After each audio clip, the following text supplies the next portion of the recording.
Oi, gente! Oi, gente! Nayara, Carla Saboia, Rita Sandoval. Entramos um pouquinho mais cedo aqui para dar tudo certo.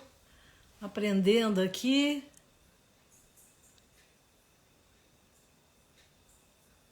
Aprendendo a fazer. Vamos ver se dá certo. Alô?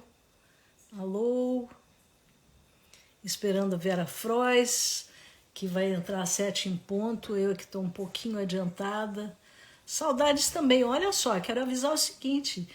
Quem chegou cedo e está dando um alô aí, vai ser sorteado, pode ser sorteado para ganhar uma aula gravada do Mulheres Maduras, só para mulheres maduras, que a gente fez na semana passada, está sendo editada e espero que em breve esteja disponível para todo mundo lá na loja. Então, vocês fiquem firmes aí, porque a gente vai ter esse sorteio, tá bom? Então, aguardando a Vera Frois. Deixa eu pegar o meu relógio aqui. Vou botar o relógio mais perto. Ó, que legal. Deixa eu ver aqui, cadê a Vera? Vera Frois.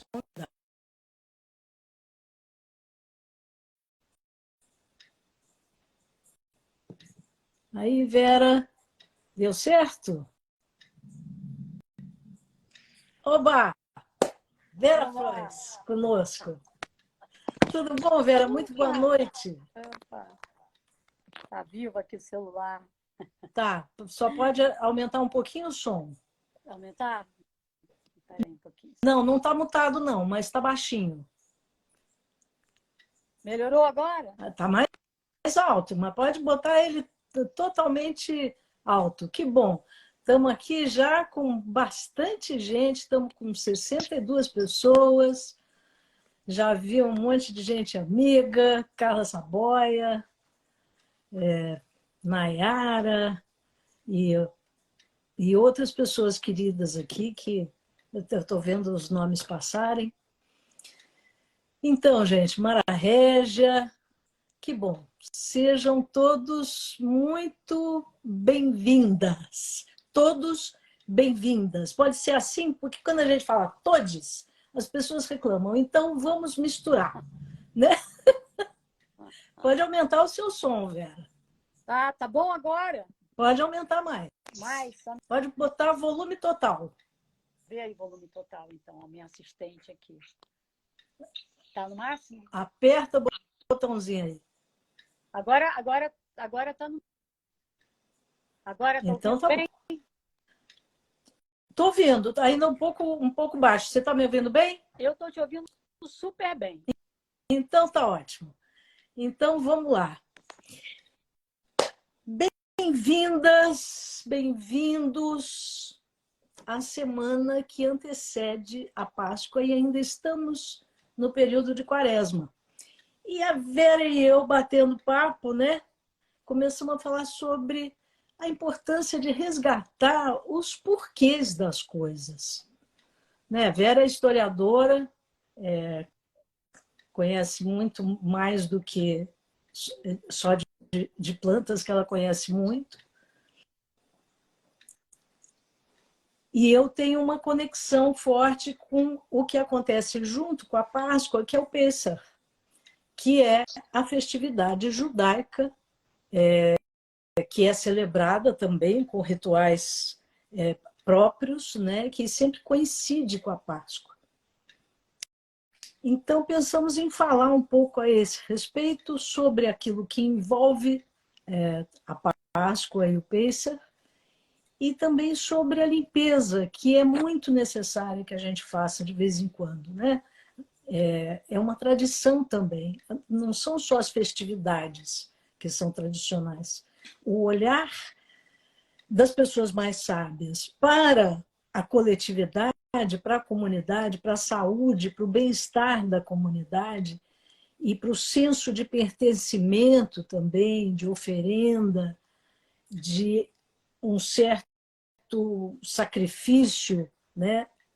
Ao deixar de comer certas comidas, isso é muito importante também.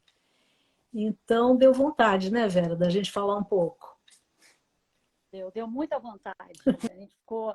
Eu acho que esse equinócio, né? Esse equinócio de outono, ele nos inspirou, não foi? Você está me ouvindo bem? Agora eu estou. Agora eu estou entendendo eu muito vou, bem. eu vou procurar falar mais alto. Tinha até o microfone aqui. Não, não, tá ótimo. Era o meu som aqui que estava, não sei como ele caiu. Mas agora está muito bom e a gente pode ir em frente. Sim, esse equinócio que é o ponto mais alto. Diga aí, o que é esse equinócio, Vera? Assim, para nós aqui, né, no Hemisfério Sul, nós estamos comemorando o equinócio de outono, né? Mas no Hemisfério Norte é o equinócio da primavera, que é o the best, que é o máximo, né? Porque depois de um rigoroso inverno, né, então chega a primavera. Né? Eu acho que é por isso, né, que tem aquela expressão eu estou fazendo 52 primaveras, né? Porque tem essa relação, né? Da prova, nem a prova de fogo, a prova de gelo, né? Do pessoal do hemisfério norte. Depois do um inverno rigoroso, então vem realmente a primavera, na sequência, então vem o verão, né? Que é, vamos assim, o máximo, né, da celebração, né, dessa mudança de estação. Porque quando os lugares são muito frios, você tem a neve no inverno, onde muito pouca coisa nasce, né? E aí, quando há o degelo, começa a brotação. E aí é como se fosse uma volta à vida, né? O inverno identificado com a paradeira, né? A quase morte daquela natureza exuberante que aparece na primavera, né? No caso dessa celebração, para os judeus, é o seguinte: lá mais ou menos por 1600 antes de Cristo, os patriarcas judeus, Abrão, Jacó, Isaac, foram para o Egito. Levaram o povo todo para o Egito, porque esse povo andava atrás de terras cultiváveis, de lugares onde pudessem sustentar a comunidade toda, a tribo toda, né? E no Egito eles encontraram receptividade, fizeram lá uma aliança com o pessoal que estava dominando na política, porque também tinha política lá, e aí foram ficando. Lá para as tantas, começaram a se incomodar. Falam muito que os judeus foram escravizados no Egito, depois de um certo tempo. Há um questionamento a esse respeito, não se sabe se o termo queria dizer que eles trabalhavam como escravos mesmo, ou se era uma situação de submissão que eles não estavam aguentando, estavam sendo um pouco perseguidos também, um pouco ou muito, e, enfim, a situação não estava boa, e houve muitas tentativas de sair do Egito sem conseguir, até que apareceu Moisés e tirou eles do Egito, resumindo a história. Então, todo mundo sabe mais ou menos daquela passagem pelo Mar Vermelho, que o mar se abriu, né, para deixar os judeus passarem, e assim eles conseguiram sair do Egito, que o faraó tinha deixado, mas depois mudou de ideia, mandou os soldados atrás e tal. Os tempos eram confusos como os de hoje.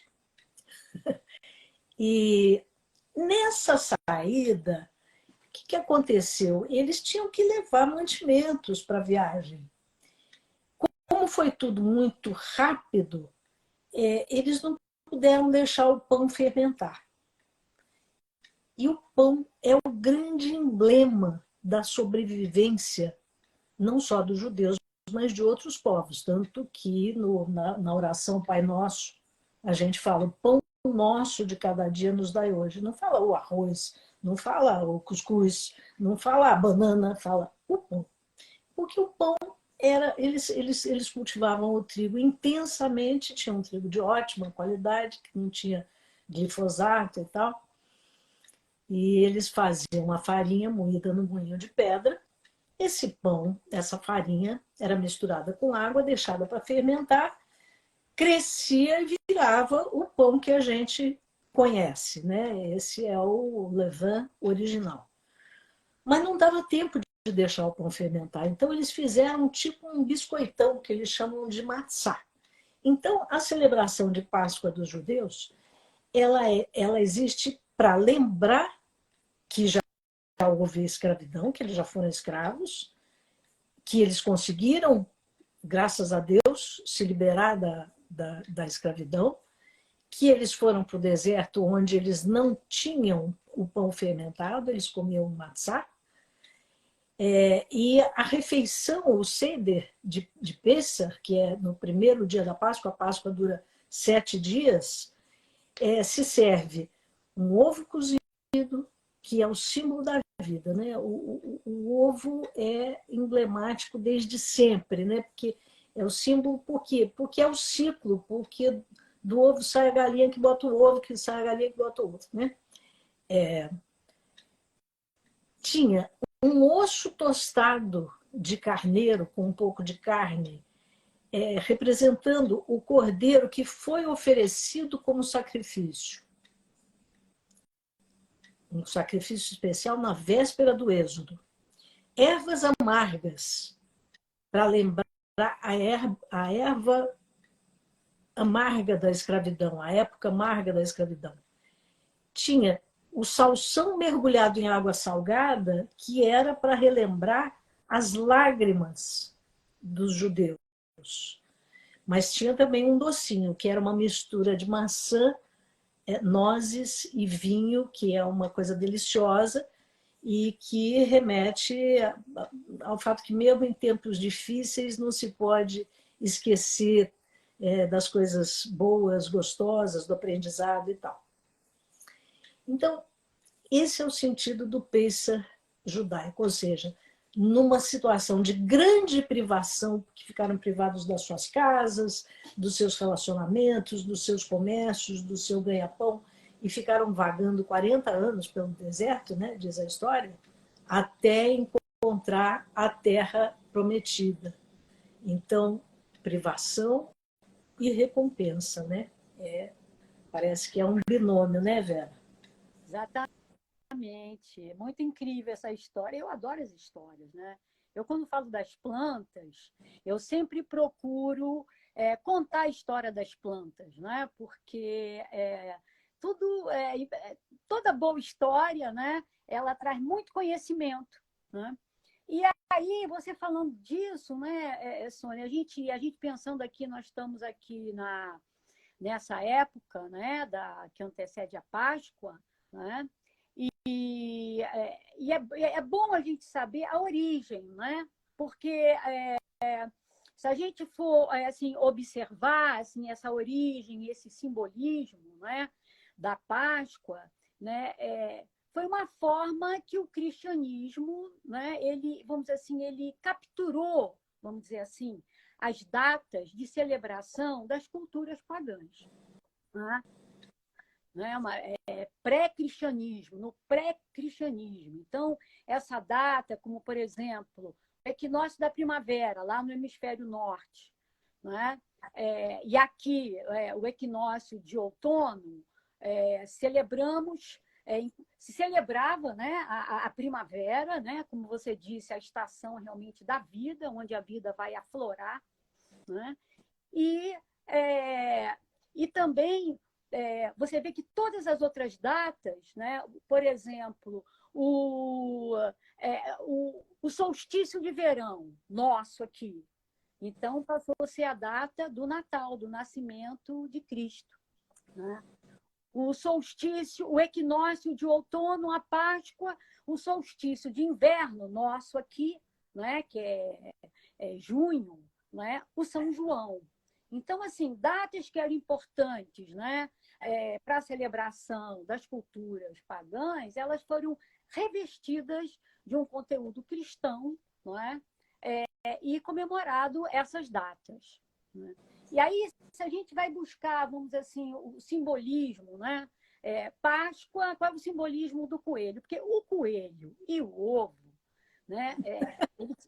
Eles são assim parte integrante da cultura pagã, né? Que também foi revestido pelo cristianismo, né? Então, o coelho, né? Começando pelo coelho, né? O coelho, né? Ele simboliza o quê? A força, a vitalidade, né? A fertilidade, né? Porque no inverno, né? Antes de chegar o equinócio da primavera lá e aqui para a gente o outono, o coelho ele tá o quê? Ele cria uma estratégia de sobrevivência. Ele vai fazer toca subterrânea, né? Ele não tem mais folha para comer, ele vai roer lá os tocos. É a época da gestação, porque quando chega a primavera, né, os coelhinhos eles vão ter mais chances, né, vão estar mais fortinhos, vai ter uma penugem, eles vão ter a primavera e também o verão para se fortalecer. Né? Na verdade, não era o coelho, era a lebre, né, que procria, né? Que tem essa coisa de procriar, né? De fertilidade. Né? Parece que são 4 a 8 gestações por ano, né? Eu, assim, eu tive aqui, ganhei aqui um casal de coelho, também de porquinho da Índia, e depois eu me vi enlouquecida, né? Porque no começo era tudo muito lindo, mas depois não tinha mais para quem dar os bichinhos, né? E o ovo, né? Então, o ovo é muito interessante, porque o ovo, ele na cultura pagã, né, não só é a vida que chega, mas em muitas culturas, maia, asteca, é a vida que chega numa nave, entendeu? Numa nave ovoide, né, e que posa aqui na Terra. Né? Então, o ovo ele tem assim uma dimensão microcósmica, né? Porque se a gente for observar, por exemplo, o átomo, né? O átomo, né? Então é uma elipse, né? É uma forma ovoide, né? Em torno do núcleo, né? Dos prótons e dos nêutrons. Né? Diferente do que a física convencional ensina, que é uma coisa redonda, não é redonda, é elíptico, é oval, é ovoide. Né? E essa forma ovoide, ela é uma arquitetura, uma dimensão sagrada, né? da natureza. Então, assim, isso a nível microcósmico. Né? Então, o átomo, né? Vamos dizer assim, o átomo seria um micro-ovo, né? O micro-ovo, né, da onde vai surgir, né, todas as substâncias. E a nível macrocósmico, nós vamos ter os planetas, né? Os planetas nas suas órbitas elípticas, né, em torno do sistema estelar, né, estelar e a própria Terra, né, em torno do Sol, né, que também é uma órbita elíptica. Então, assim, é muito interessante, né? Porque essa forma ovoide, né? Ela está relacionada mesmo com a vida aqui na Terra, né? Ou seja, é como se a vida também vem dentro dessa nave, né? Ovoide, e ela traz a vida de uma dimensão para outra dimensão, né? Então, assim, na cultura cristã, a gente pode dizer que o ovo é um ovo cósmico. Né?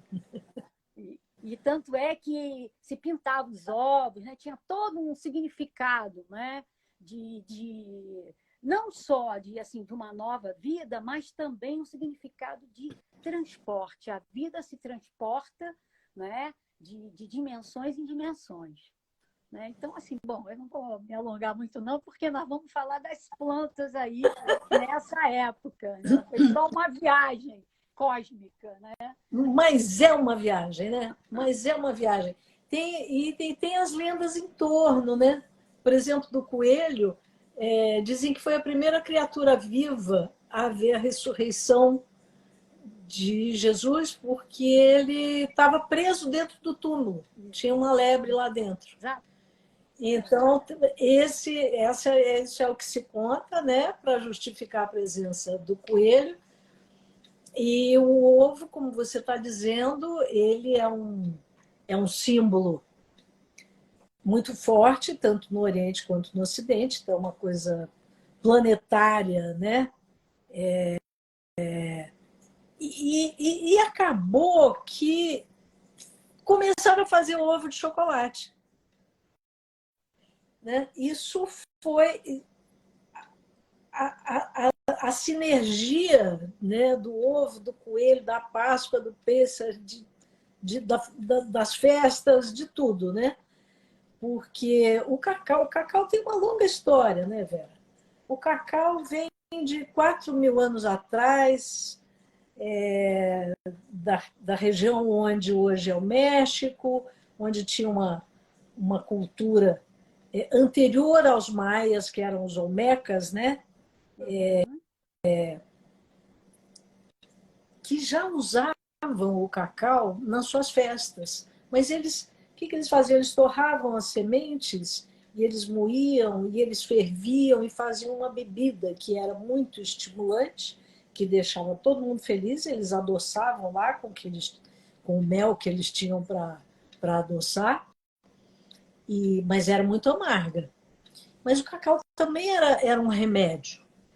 E foi indo, apareceram os espanhóis, já em 1500, e levaram esse cacau para a Europa, onde ele foi muito mal recebido, porque era uma coisa amarga e forte que ninguém sabia usar direito, e rolou até que, em 1850 e poucos, um suíço, como não podia deixar de ser, misturou com leite e chocolate, já tinha conseguido um processo para extrair a gordura do cacau, que é manteiga de cacau, e aí então fez o chocolate, e aí, como o ovo de Páscoa não existia, foi inventado. Aí, então já passamos a comer ovos de chocolate. O ovo cósmico se transformou, né? No doce cacau. É. Nesse... Não quero te interromper, não, pode continuar isso. Não, é isso. Quer dizer, o cacau tem um monte de benefícios para a saúde. Isso está mais do que divulgado. Se você põe benefícios do cacau no Google, baixam ali 182 sites com matérias falando que melhora o humor, previne a trombose, ajuda a regular o colesterol, previne a anemia porque tem ferro, diminui o risco de diabetes. Mas, olha, gente, estamos falando do cacau, não estamos falando do chocolate da barrinha do bombom, né? Previne a demência, porque tem substâncias vasodilatadoras, regula o intestino, ajuda a diminuir a inflamação, porque é muito rico em antioxidantes, ajuda no controle de peso. Isso tem que ser dito com muita cautela. Isso, né? Que ajuda a emagrecer. Porque o pessoal fala, chocolate engorda. Não é o chocolate que engorda, não é o cacau, é o açúcar, né? Que bota no o açúcar cacau. E o leite, que o leite também né? E aquela gordura alterada também, né? Porque se você só tiver a manteiga de cacau, tudo bem, mas tem gordura hidrogenada, tem parafina para o chocolate não derreter, tem um monte de encrencas, mais os aditivos, né? Por exemplo, chocolate com castanhas. Castanhas frescas são ótimas. Agora, castanhas trituradas que ficam eternamente ali dentro do chocolate um monte de tempo, já oxidam, já rançam, já tem uma... Não é tão bom para o organismo, né, Vera? Exato. E olha que interessante. O nome científico, porque o nome científico de muitas plantas já dá alguma dica da história da planta. Né? Então, o nome científico do cacau, Theobroma cacau. Theobroma, tá? O cacau ele tem várias substâncias, mas ele tem duas substâncias muito incríveis. A teobromina, teo, Deus, bromina, alimento, alimento dos deuses. Né? E também a anandamida, né? Que em sânscrito quer dizer alegria suprema. Né? Então, a teobromina, ela é antioxidante, ela é rejuvenescedora, e a anandamida, ela vai atuar na recepção dos nossos canabinoides. Então, ela é responsável também pelo humor, pelo apetite, pela memória, né?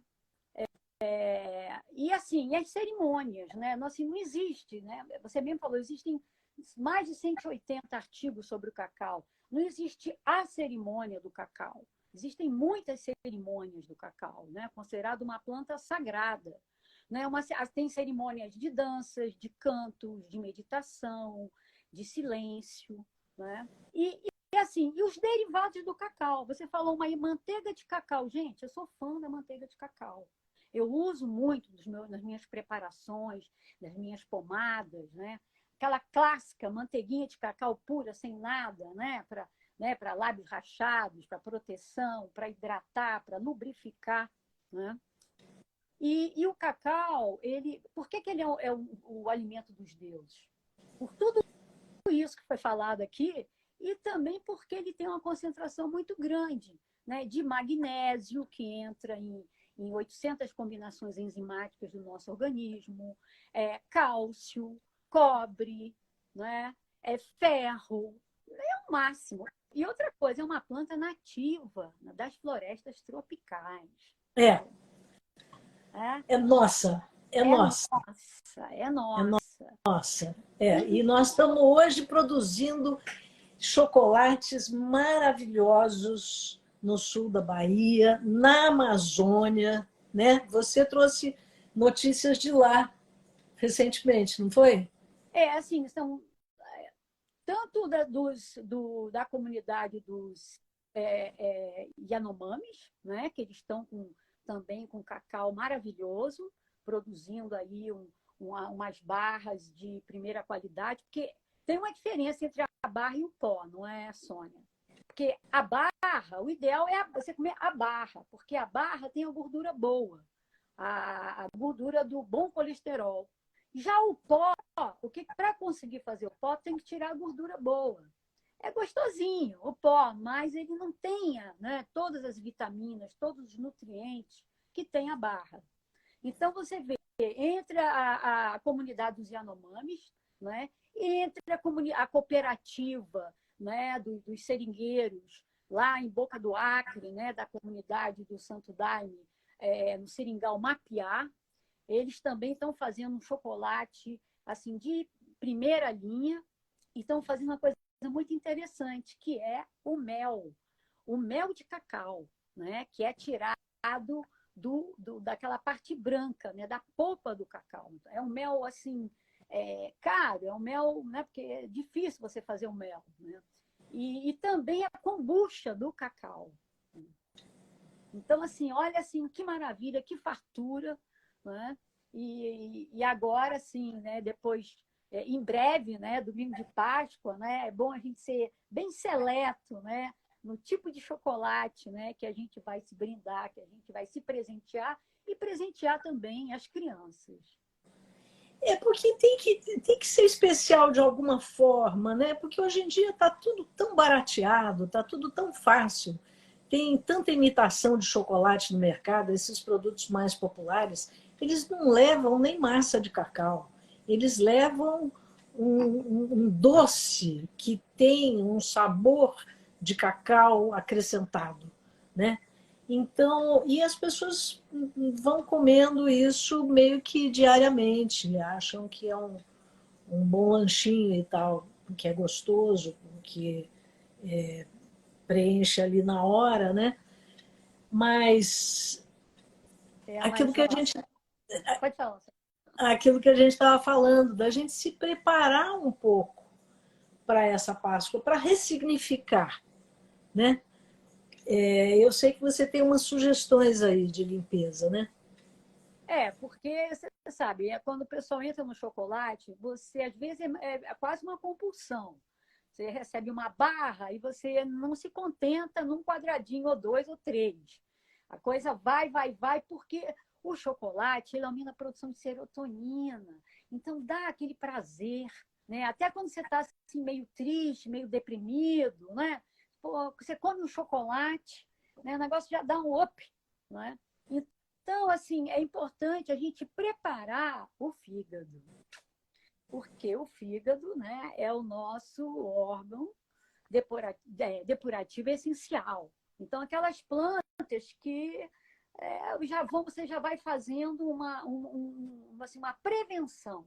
Né? Você falou, opa, vou entrar aí na Páscoa, né? Então eu já vou tomar uns chazinhos para preparar o meu fígado, né, para esse presente, né? Eu vou dizer para essa overdose, porque aí para overdose já são outras plantas, né?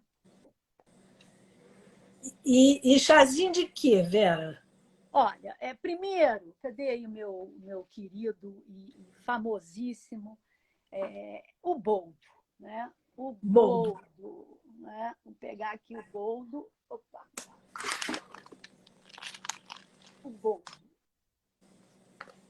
né? O boldo, tá? Opa, aqui veio um outro tipo de boldo, mas a gente vamos ver se dá para falar isso. O boldo, né? Que a gente chama de boldo peludo, né? É, Tapete de Oxalá. Ele tem essa florzinha aqui azul. Gente, essa florzinha é maravilhosa para fazer banho também. Ela acalma, traz bons sonhos e é profundamente aromática. Você pode fazer perfume da flor do boldo, né?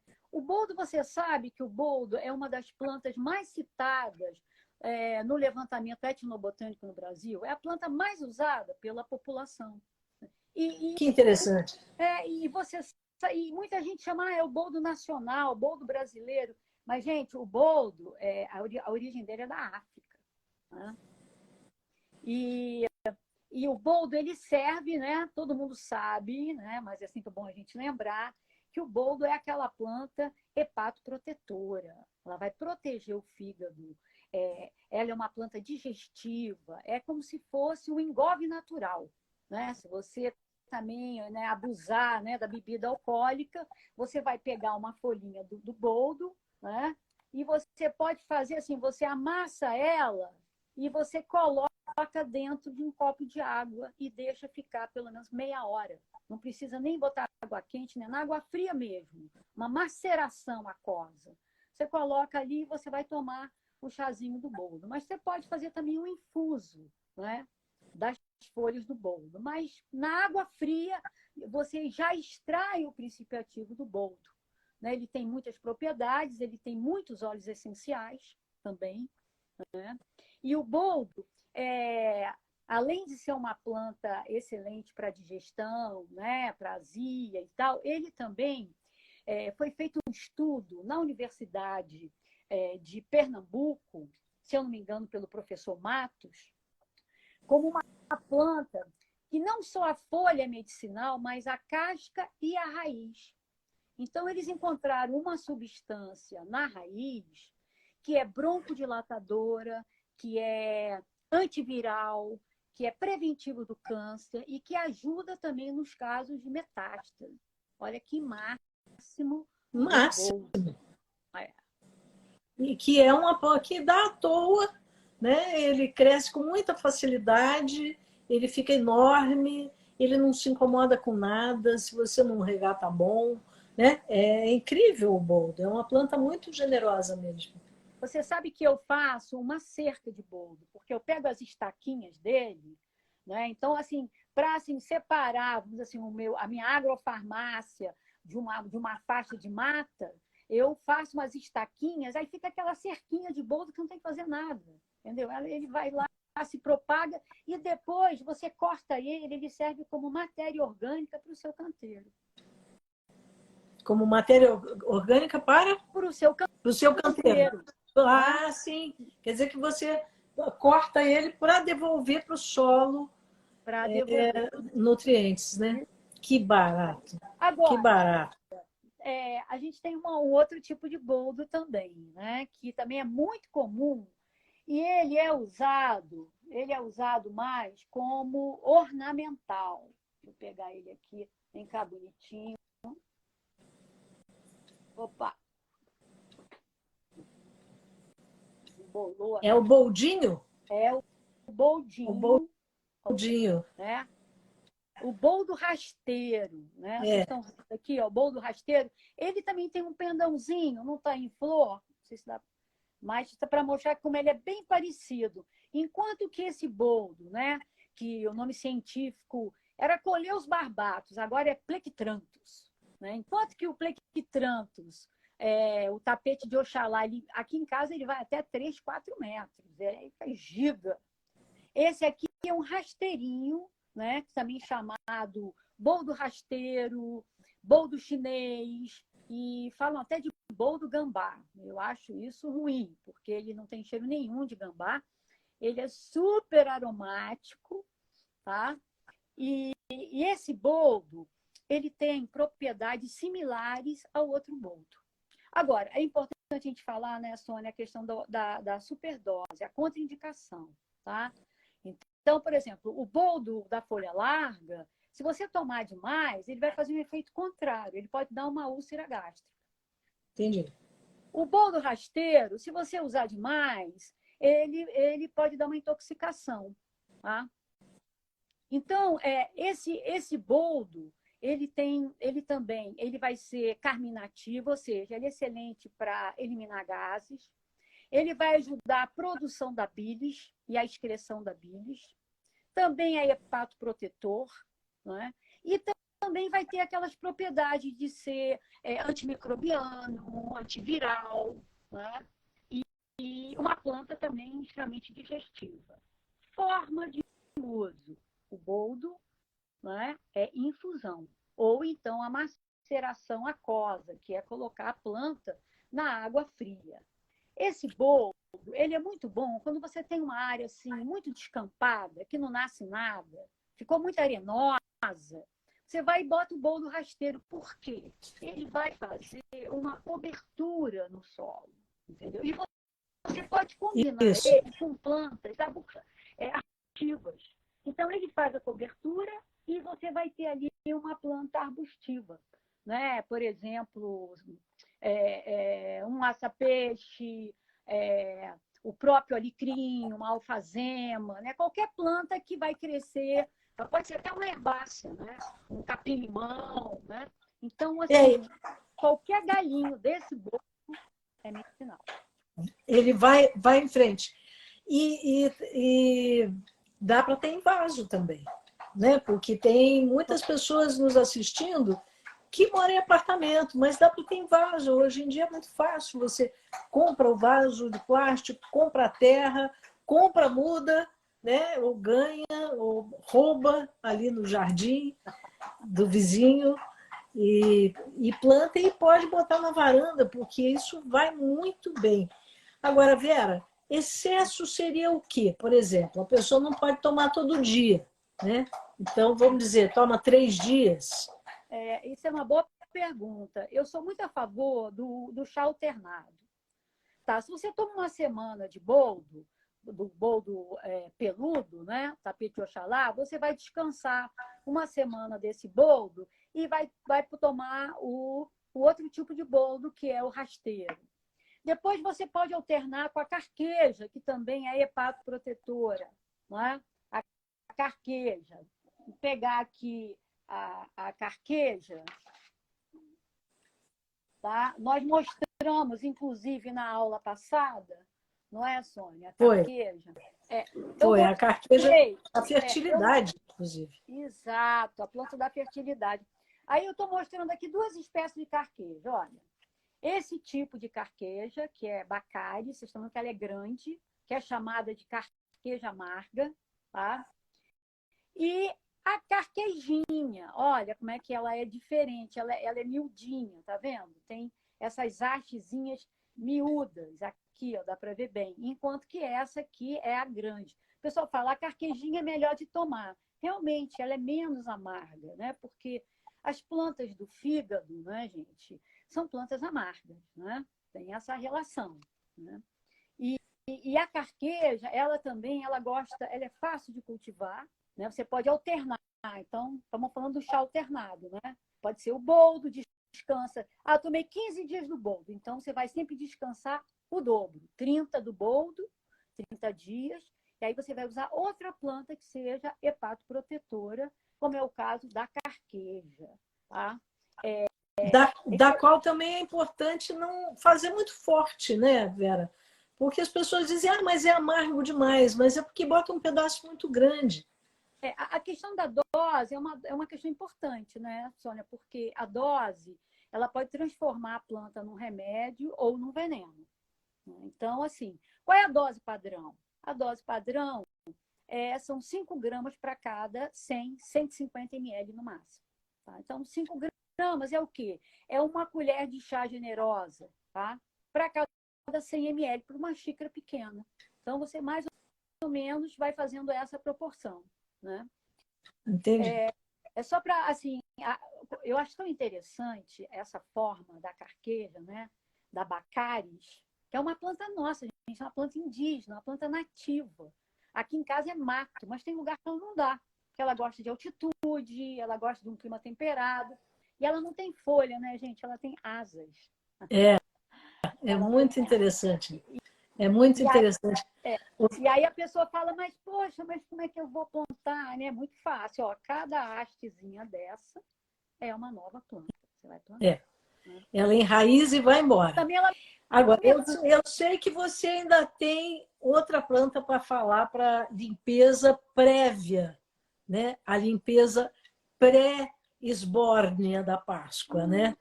agora eu me lembrei, até foi bom você falar aí, que é a bardana. A bardana. Eu vou pedir aqui a Vera Luz, a raiz eu deixei lá embaixo, você pega para mim? Está em cima da máquina de lavar, porque eu lavei e agora eu me lembrei que eu esqueci, porque eu tirei uma bardana, né, que estava mais madura, para mostrar para vocês, né? Bardana, gente, ó. Olha que coisa linda. A Arctium lapa. Olha a folha da bardana gigante. Vou aparecer aqui, ó, um pedacinho. Nossa, que folha gigantesca! Eu nunca vi tão grande. Ó, a bardana, né, que é uma planta que eles falam que é do velho continente, né, a bardana. A bardana, ela é muito interessante, né, porque é uma planta depurativa essencial. Ela é depurativa do sangue.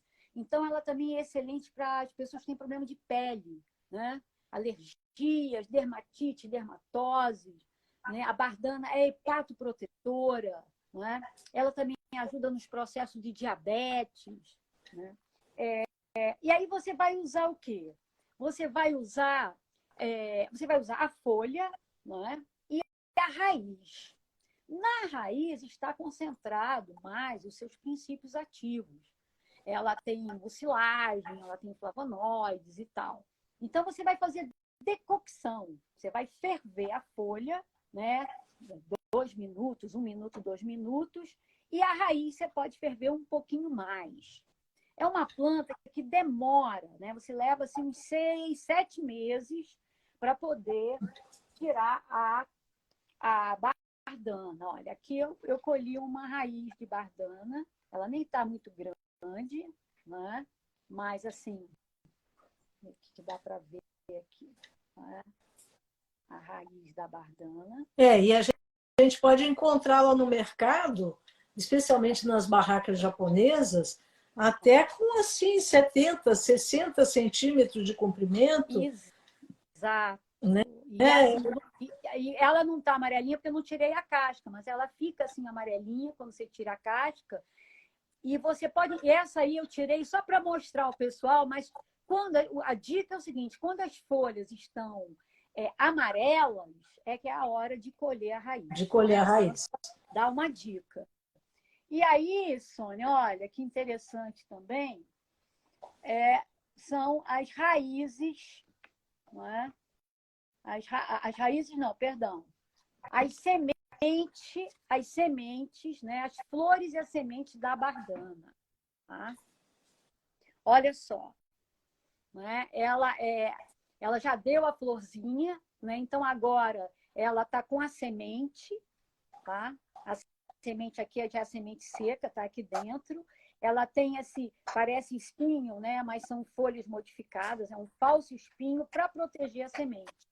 A semente, eu não vou abrir ela, porque quando a gente vai trabalhar com a semente da bardana, você tem que botar a luva. Porque solta um pelinho que dá uma certa irritação na mão. Ela tem uma semente preta linda de forma ovoide. Ah! Tudo se fecha, né? Chegamos ao novo de novo. Então, assim, bardana é maravilhosa e os japoneses, eles usam como verdura os brotos jovens da bardana. Não é? Então, a planta, assim, eu sou fã da bardana, agora eu vou colher muita semente e posso oferecer para quem tiver interesse. Oh, que maravilha! A gente usa muito a raiz de bardana também como um tônico para longevidade, né? A gente come a raiz, mas cozinha com um pouco mais de água para que sobre um caldo que é muito tonificante. Então, gente, olha só o que a Vera falou. Boldo, carqueja e bardana para limpeza prévia. Limpeza prévia que deve ser acompanhada de alguma dignidade, vamos dizer assim, na alimentação, né? Porque não é possível você fazer uma limpeza e ficar metendo o pé na jaca todo dia. Então, sugestão, 3 dias de limpeza. 3 dias de limpeza, um pouco de chá de carqueja, um pouco de chá de bardana, um pouco de chá de boldo ou água de boldo macerada. Pode ser mais do que 3 dias, mas assim, um pouco de contenção. Porque daqui a pouco vem a festa, onde a gente vai comer tudo que tem direito, mais todos os chocolates que a gente ganhar, e depois de comer ainda tem uma outra limpeza para ser feita, que é para redimir, né, o fígado de tudo aquilo que a gente fez e a gente poder continuar em paz, com a cabeça boa e com o corpo bom. Vera, nós temos um pouquinho mais de 10 minutos. O que é que você indica para a gente fazer depois da esbórnia? Olha, depois da esbórnia, 2 plantas, vou falar muito rapidinho, tá? Essa gracinha aqui, gente, olha, dourada, que é a macela, tá? Macela do campo. A macela do campo, gente, é a planta para dor de barriga, cólica, gases, má digestão, vômito. Né? Então, você vai fazer o chazinho, o infuso que das flores, da macela. E, olha, ela floresce agora, nessa época da quaresma. E é o símbolo do Rio Grande do Sul. Diz que se você colher ela nessa época, é uma planta milagrosa, entendeu? Então, assim, na Sexta-feira Santa, especialmente após a evaporação do orvalho, ela traz bons sonhos, ajuda a dormir, e é clássico aquele travesseirinho de Marcela, né? Para a É pessoa, uma maravilha. né? Poder descansar. Então, assim, maravilha, infuso das flores de Marcela, tá? Para overdose do chocolate, né? Se você não segurar a onda. Né? E também, né, essa lindeza aqui, que eu estou até tomando o chá dela, né, que é o chá, você vai fazer, que é a vinagreira, tá? Oh, que é linda. Uma planta linda, que dá uma flor linda, que é um tipo de hibisco, parece, né? É o hibisco acetocella, esse aqui da flor. Gente, o hibisco é maravilhoso, porque além dele ser hepatoprotetor, né, ele ajuda a emagrecer. Né? Ele ajuda a neutralizar uma enzima, né? A amilase, que transforma tudo que é amido em açúcar. Então, ele faz esse papel incrível. Né? E olha só, você vai usar o quê? Você vai usar a flor, que é diurética, né? Que ajuda, inclusive, a eliminar as toxinas. Você vai usar o cálice seco da flor, né, que você compra, inclusive, né, vem durinho, né, aquele cálicezinho da flor seco. E a folha, ela é uma punk, né? Você pode comer ela, fazer salada. Por isso chama vinagreira. Tem um gostinho de vinagre. Que não confundir com aquele hibisco vermelho que é o sabidarifa, né? Não confundir. Não, não é o sabidarifa. O sabidarifa, Sônia, é o verde. É um outro hibisco. É um outro hibisco. É um outro Tá. hibisco. Né? Mas esse chá de hibisco que as pessoas compram não é o da vinagreira. É o da vinagreira. É o da vinagreira. Então, gente, olha só. Esse hibisco vermelho que se encontra em saquinhos por aí é esse mesmo que a Vera está falando. Exatamente. E agora, né, Soninha, para a gente fechar a limpeza, né, com chave de ouro, né, falando da limpeza física, eu acho que a gente pode falar rapidamente da limpeza espiritual também, né, porque assim na terra como no céu, né? E aí nós vamos aproveitar aqui essa época da quaresma para falar da quaresmeira. Oh, beleza. Eu até vim combinando aqui com a quaresmeira, vou ter uma blusa roxa para combinar. Estou tomando o chá da vinagreira, né? Então, a quaresmeira, gente, tem esse nome exatamente porque é a planta que floresce na quaresma, que está relacionada aos 40 dias que Jesus ficou meditando no deserto. Então, é assim, planta nativa, planta excelente para recuperação de área degradada, uma pioneira, uma árvore forte, uma madeira dura, né? E aí, inspirada no trabalho das minhas amigas que tem um livro que vai ser lançado aí, que é um livro sobre florais rupestres, né? Que fala do floral da quaresmeira, eu pensei a gente finalizar, né, com o banho da quaresmeira. Por quê? O banho da quaresmeira vai ajudar a limpar a aura magnética pessoal, vai ajudar foco no seu propósito de vida e também no processo de reconciliar. Oh, meu Deus, enrolou agora aqui. De reconciliar, você se reconciliar consigo mesmo, né, com o outro, com a natureza, com o cosmos. Né? Que maravilha. Então, como fazer o banho? Você vai pegar 2 ramos, não é? 2 cachos de quaresmeira, não é? A colheita é importante, você pede licença ao espírito da planta para colher, sempre virada para o nascente, né, virada para o leste, onde o sol nasce, pede para lhe ajudar a fazer aquele banho.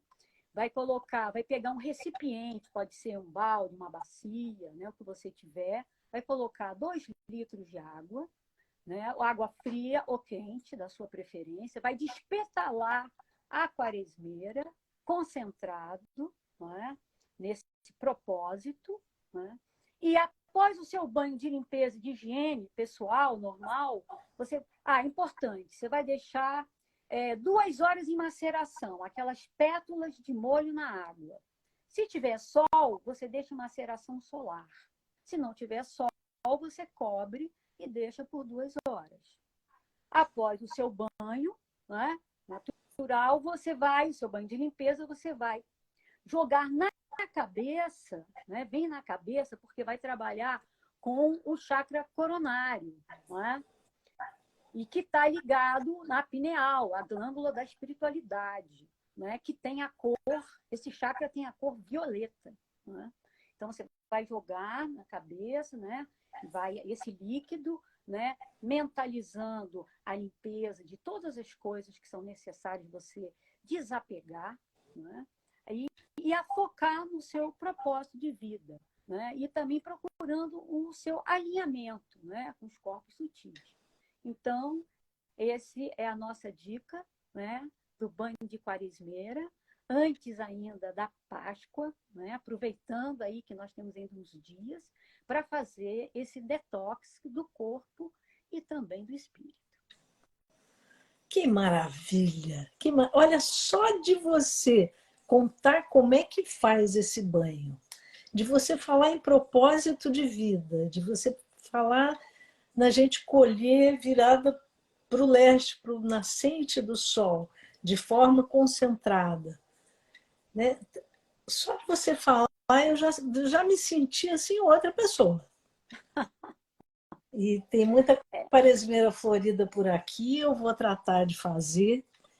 E eu não tenho palavras para agradecer, para falar do prazer de estar aqui com você nessa live, te ouvindo, sabendo que muita gente está ouvindo, a gente teve uma audiência aqui muito boa, muito constante, né? E E obrigada, aí, Sônia, Vera.